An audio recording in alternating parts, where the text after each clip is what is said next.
में से हर कोई ये जानता है कि हमारा एक एक सेकेंड बहुत ज़रूरी है, बहुत कीमती है। लेकिन उसके बाद भी हम इन बातों को सुनते हैं और फिर भूल जाते हैं। इस समय की कदर करना हमें नहीं आता, लेकिन जो इस समय की कदर करते हैं वो अपने जीवन में उन ऊंचाइयों को पाते हैं जिनकी वो इच्छा रखते हैं, जिनकी वो कामना करते हैं। पर हम में से अधिकांशतः लोग तो बस यही चाहते हैं कि उनका समय किसी तरह से कट जाए, और अपने इस समय को काटने में वो कोई कसर भी नहीं छोड़ते। लेकिन वो ये भूल जाते हैं कि हम समय को नहीं बल्कि समय हमें काट रहा है। तो दोस्तों, महात्मा बुद्ध के जीवन की एक छोटी सी कहानी के माध्यम से मैं आज आपको ये बताने वाला हूं कि आपका समय आपके लिए कितना कीमती है, और इसे व्यर्थ बर्बाद करना अच्छी बात नहीं। इसे व्यर्थ बर्बाद करके आप अपने लिए ही मुसीबत मोल रहे हैं। तो आज की ये वीडियो अंत तक जरूर देखिएगा, क्योंकि इसके बाद मुझे यकीन है कि आप अपने समय को व्यर्थ बर्बाद करना छोड़ देंगे। दोस्तों, ये कहानी बहुत पहले की है। एक बार महात्मा बुद्ध अपने कुछ शिष्यों के साथ किसी नगरी में ठहरे हुए थे। उस नगरी में एक छोटा सा गांव था। उस गांव में कई सारे लोग थे, और महात्मा बुद्ध जहां कहीं भी जाया करते थे वह वहां उन्हें ज्ञान की बातें अवश्य बताया करते थे। एक दिन महात्मा बुद्ध उन गांव वालों को प्रवचन दे रहे थे। गांव के सभी लोग वहां पर एकत्रित हुए थे और महात्मा बुद्ध के सभी उपदेशों को वह ध्यान से सुन रहे थे। धीरे धीरे समय बीतता गया और महात्मा बुद्ध का वह प्रवचन समाप्त हो गया।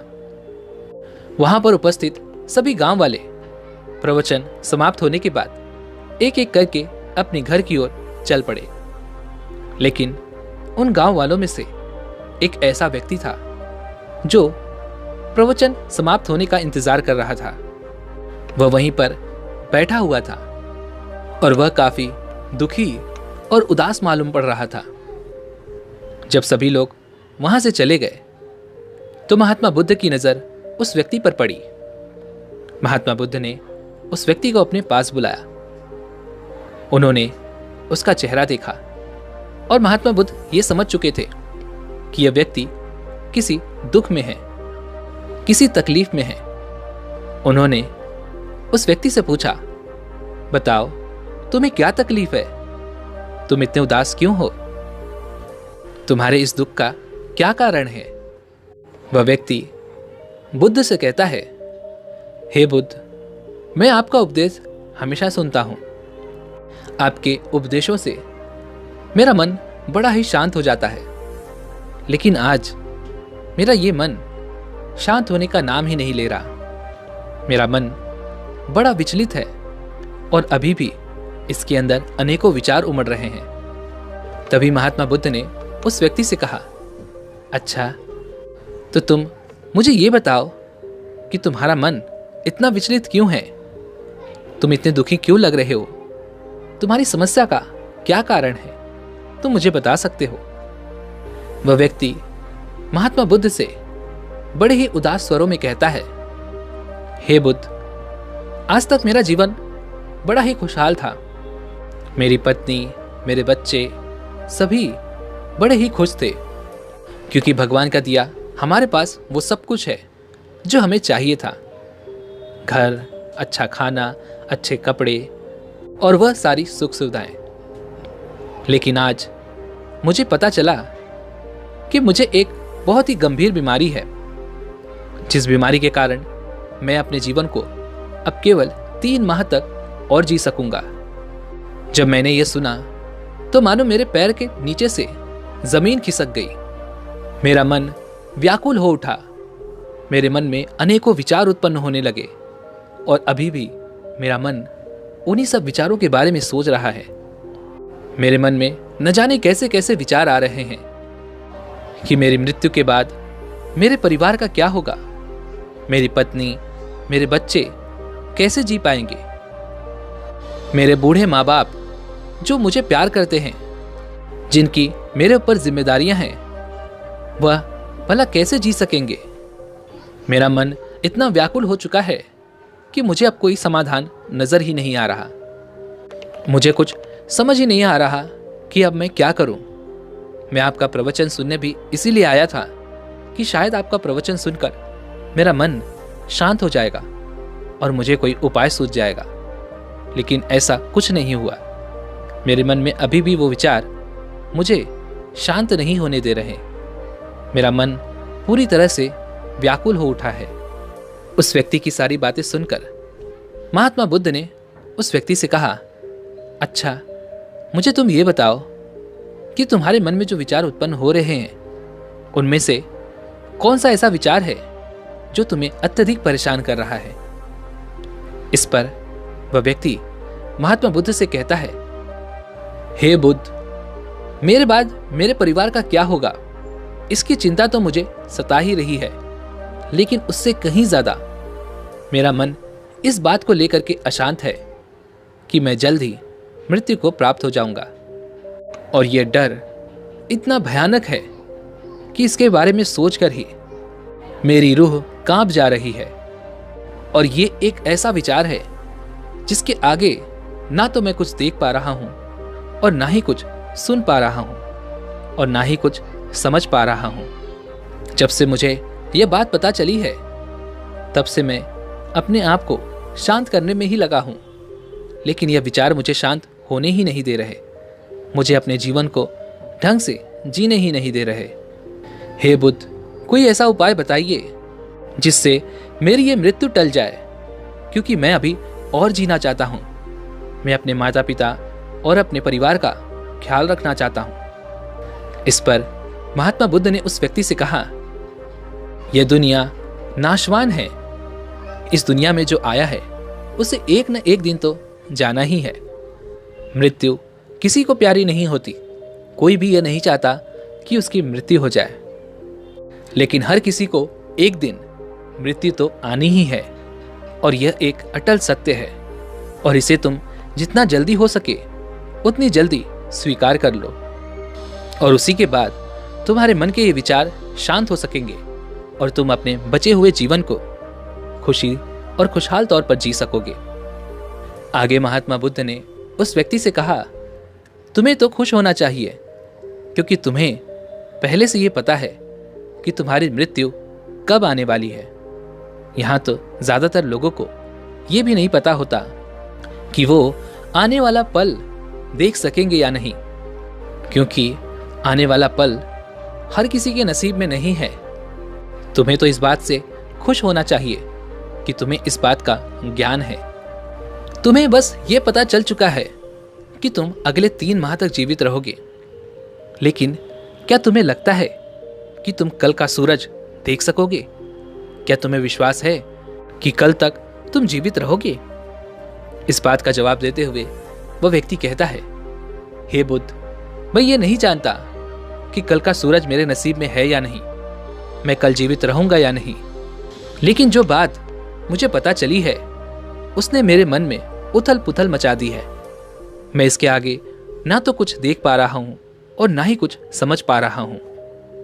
तभी महात्मा बुद्ध ने उस व्यक्ति से कहा, मान लो कि अगर तुम्हें यह बात नहीं पता होती तो तुम अपने जीवन को जिस तरह से खुशी और खुशहाल तौर पर जी रहे थे, तुम अपने जीवन को ठीक उसी प्रकार जीते रहते जैसे तुमने अपने जीवन के इतने साल इस तरह से गुजार दिए हैं। तुम अपने जीवन को आगे भी इसी तरह से जी सकते हो।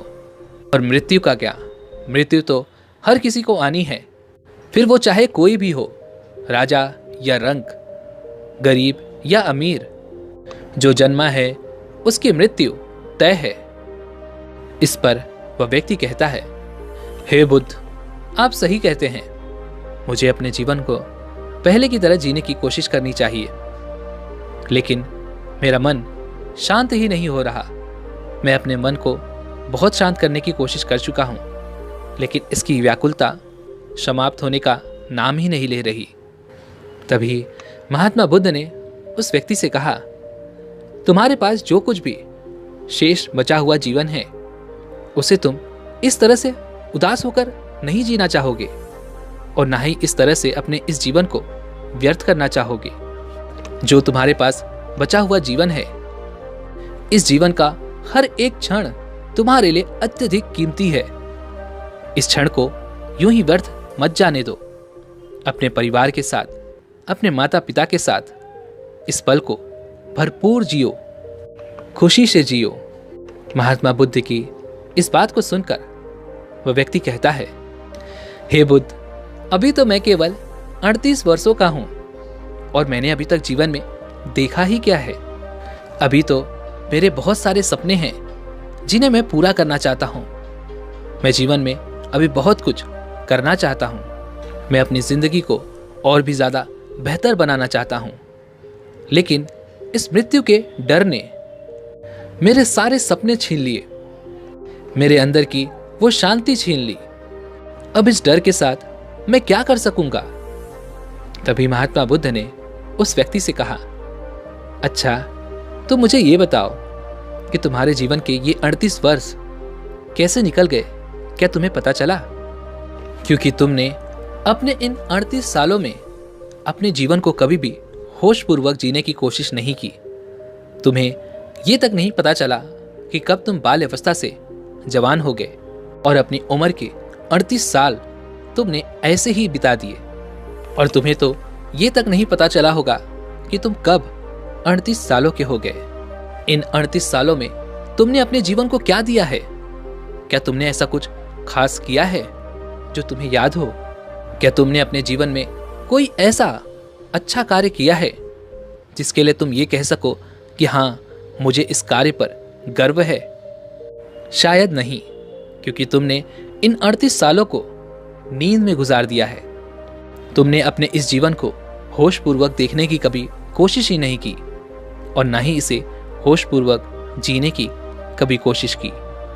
यदि तुम अपने जीवन को होशपूर्वक जीते तो ये 38 साल तुम्हें 38,000 सालों की तरह लगते और हर क्षण, हर दिन तुम्हारे लिए एक नया जीवन होता। यह जीवन बड़ा ही कीमती है और इस जीवन का उपहार जो तुम्हें मिला था वो तो तुमने नष्ट कर दिया, उसे व्यर्थ ही गंवा दिया। लेकिन अब तुम्हें मृत्यु का जो उपहार मिल रहा है उसे भी तुम स्वीकार नहीं करना चाहते। इस पर वह व्यक्ति महात्मा बुद्ध से कहता है, हे बुद्ध, मृत्यु कैसे उपहार हो सकता है? जीवन एक उपहार है, लेकिन मृत्यु कैसे भला एक उपहार हो सकती है? मैं इस बात को समझ नहीं सका। कृपया आप मुझे स्पष्ट तौर पर बताएं। इस बात पर महात्मा बुद्ध मुस्कुराए और उस व्यक्ति के इस बात का जवाब देते हुए कहते हैं कि जिस प्रकार जीवन एक सत्य है, उसी प्रकार मृत्यु भी एक सत्य है। जिस प्रकार यह जीवन हमें एक उपहार के तौर पर मिला है, उसी प्रकार मृत्यु भी एक उपहार ही है, क्योंकि मृत्यु हमें प्रकाश की ओर ले जाती है। जब तक तुम्हें यह आभास नहीं था कि तुम मृत्यु को प्राप्त होगे, तब तक तुमने अपने जीवन को एक उपहार की तरह कभी नहीं समझा। तुम्हें कभी यह लगा ही नहीं कि जिस जीवन को तुम जी रहे हो, इस पूरे जीवन काल में जो तुमने समय बिताया है, वह समय कितना कीमती था, उसका हर एक क्षण तुम्हारे लिए कितना बहुमूल्य था।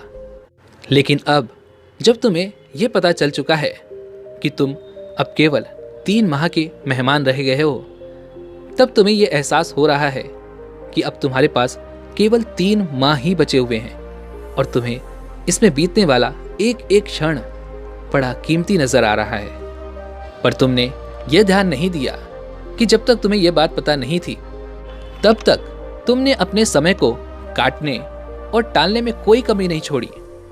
और आज जब तुम्हें यह पूरी तरह से एहसास हो चुका है कि अब तुम्हारा जीवन केवल कुछ माह का बचा हुआ है, तब तुम रो रहे हो, बिलख रहे हो कि मेरे जाने के बाद मेरे बच्चों का क्या होगा, मेरा परिवार कैसे जिएगा। मैंने अभी तक यह जीवन जिया ही नहीं, मैंने तो अभी तक कुछ देखा ही नहीं। इसलिए तुम्हारे पास अब जो कुछ भी जीवन बचा हुआ है, उस जीवन को खुशी और खुशहाल तौर पर जियो, उसे जागरूक होकर जियो, ध्यान करो, क्योंकि ध्यान ही तुम्हें यह बताएगा कि तुम्हारा ये जीवन तुम्हें एक उपहार के तौर पर मिला हुआ है और तुम्हें इसकी कदर करनी चाहिए। इसमें बीतने वाला हर एक क्षण, हर एक पल तुम्हारे लिए उतना ही कीमती है जितना कि तुम्हारा ये पूरा जीवन। जब तुम ध्यान करना शुरू करोगे तभी तुम्हें यह जीवन समझ आएगा और उसके बाद ही तुम मृत्यु को भी समझ पाओगे। और मृत्यु किस तरह से तुम्हारे लिए एक उपहार है ये भी तुम बड़ी ही सरलता से समझ पाओगे और उसे देख भी पाओगे। इसीलिए हमें अपने जीवन को हमेशा जागरूक होकर जीना चाहिए। तभी वह व्यक्ति महात्मा बुद्ध से कहता है, हे बुद्ध, आपकी बातें मैं समझ गया। मैं ये समझ चुका हूं कि मुझे अपने जीवन को जागरूक होकर जीना चाहिए। मेरे पास जो कुछ भी जीवन बचा हुआ है उसे मुझे खुशी और खुशहाल तौर पर जीना चाहिए। लेकिन फिर भी मुझे ये चिंता सता रही है कि मेरे जाने के बाद मेरे परिवार का क्या होगा। मेरी बीवी, मेरे बच्चे, मेरे माँ बाप, वो भला कैसे जिएंगे। तभी बुद्ध ने उस व्यक्ति से कहा, अच्छा, अगर तुम्हें यह चिंता सता रही है तो मुझे तुम ये बताओ कि तुम अपने इस बचे हुए जीवन में अब उनके लिए क्या कर सकते हो। तभी वह व्यक्ति काफी कुछ सोच विचार कर कहता है, हे बुद्ध, जब मैं इन 38 सालों में उनके लिए कुछ नहीं कर सका तो मैं इन बचे हुए 3 माह में उनके लिए ऐसा क्या कर सकता हूं। मैं उनके लिए कुछ नहीं कर पाऊंगा। इस बात का जवाब देते हुए महात्मा बुद्ध कहते हैं, जब तुम उनके लिए कुछ नहीं कर सकते तो फिर तुम इस विचार को लेकर क्यों सोच रहे हो, क्यों चिंतित हो कि तुम्हारे जाने के बाद उनका क्या होगा। तुम इस सोच में अपना बचा हुआ जीवन क्यों व्यर्थ करना चाहते हो, बल्कि तुम्हें तो अपने जीवन को खुशी और खुशहाल तौर पर जीना चाहिए। तुम्हें ध्यानपूर्वक और जागरूक होकर अपने बचे हुए जीवन को जीना चाहिए, क्योंकि जब तक तुम्हारे पास समय था तब तक तुमने कुछ नहीं किया। तो अब इस बात की चिंता लेकर तुम खुद को क्यों परेशान कर रहे हो। तुम्हें तो अब इस बात पर ध्यान देना चाहिए कि तुम अपने बचे हुए जीवन को किस तरह से एक आदर्श जीवन बना सकते हो, किस तरह से इस जीवन को ध्यानपूर्वक और होशपूर्वक जी सकते हो, ताकि तुम्हारा ये जो बचा हुआ 3 माह का जीवन है ये तुम्हारे लिए 3000 माह का बन जाए। महात्मा बुद्ध की ये सारी बातें सुनकर वह व्यक्ति महात्मा बुद्ध से कहता है, हे बुद्ध, आप सही कहते हैं। जब मेरे पास समय था तब तो मैंने कुछ किया नहीं। अब मेरे पास कुछ ही समय बचा हुआ है और इन समयों को भी यदि मैं उनके सामने रोते बिलखते हुए गुजारूंगा तो वो कभी खुश नहीं रह पाएंगे।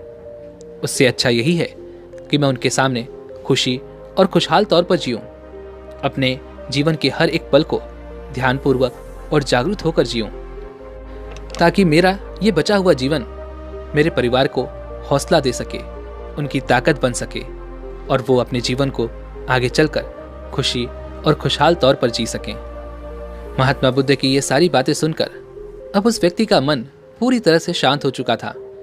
वो महात्मा बुद्ध के उपदेशों पर चलने के लिए पूरी तरह से तैयार था। उसने महात्मा बुद्ध को प्रणाम किया और अपने घर की ओर खुशी खुशी लौट गया।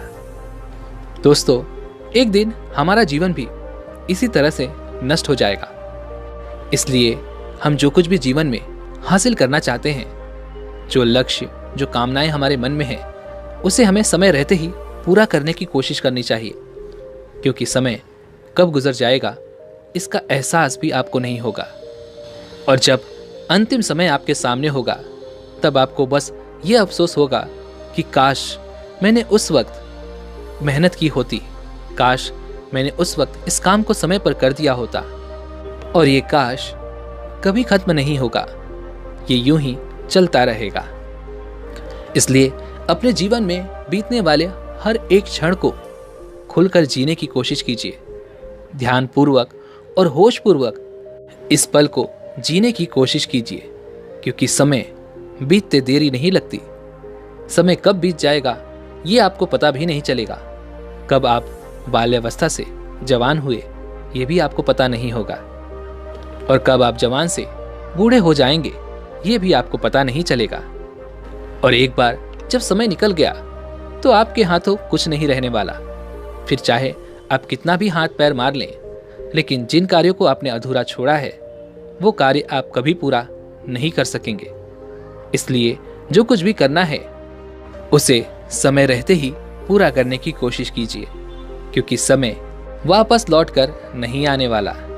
तो इस भ्रम में ना रहिएगा कि आपके पास अभी बहुत समय है और आप इस समय को काटने की कोशिश करने की गलती मत कीजिएगा, क्योंकि समय को हम नहीं बल्कि समय हमें पल पल काटे जा रहा है। दोस्तों, उम्मीद है कि आपने आज की इस वीडियो से ज़रूर कुछ न कुछ सीखा होगा। तो इस वीडियो को लाइक और अपने दोस्तों के साथ शेयर जरूर कीजिएगा और हमें ऐसे ही सपोर्ट करने के लिए चैनल को सब्सक्राइब और घंटी बटन को ज़रूर से दबा दीजिएगा।